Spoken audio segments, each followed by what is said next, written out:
ছাড়া প্রদানের পদক্ষেপ গ্রহণ করব। সাধারণ নাগরিকদের জন্য ইনকাম ও হোল্ডিং ট্যাক্স ও সরকারি ফি নির্ধারণের স্বচ্ছতা নিশ্চিত করব।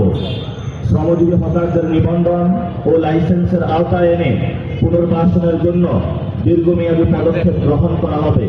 নিত্য প্রয়োজনীয় পণ্যের ন্যায্য মূল্য নিশ্চিত করতে নিয়মিত বাজার মনিটরিং ও সিন্ডিকেট বিরোধী ব্যবস্থা গ্রহণ করব এবং এই ব্যবস্থাকে আমরা জোরদার করার চেষ্টা চালাবো ইনশাআল্লাহ।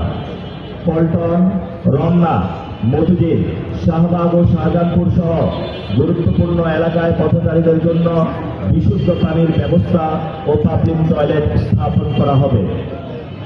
7.